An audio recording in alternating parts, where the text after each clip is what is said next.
Ayan, sino ba naman ang hindi kikiligin kapag sinabi ito mismo ni Kalingap Edo sa kanyang live.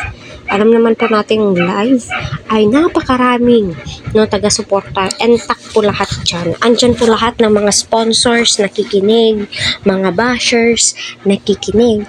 Yung pakiusap po ni Kalingap Edo, masasabi mo po talaga, nako, at masasabi mong mahal na mahal po niya itong si Fiancé at nire-respeto po niya ito. Ayan, kaya patuloy po natin suportahan si Kalingap Rab Val at ang buong team. Please, wag po natin skip ang kanilang ads para sa ganun ay marami pa pong kababayan po natin ang kanilang malingap and syempre ang kanilang matulungan po. So, ano pong masasabi po ninyo sa ating topic for today's?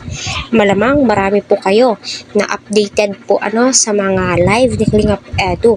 Lalong-lalo na nung pagkatapos po niyang nanligaw, nagpaalam sa magulang ni Fiancé. So, tayong lahat ay may kanyang-kanyang pangunawa, opinion, patungkol nga po sa kanyang life.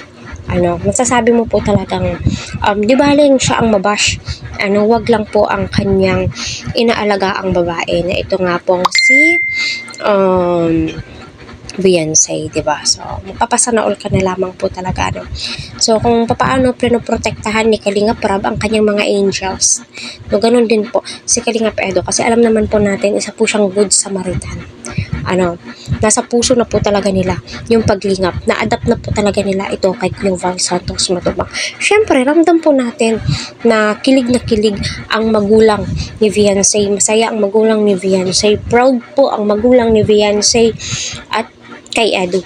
Kasi nagagawa po niyang i-announce po ito mismo sa kanyang live na sabihin, di baling ako ang inyong batikusin, i-bash po. Diba? Rinig po natin mismo sa live at umani na po ito na napakaraming reaction sa reels. Madami po ang nag-a-upload at gumagawa nga po ng reaction patungkol nga po sa sinabi ni Kalingap Edo.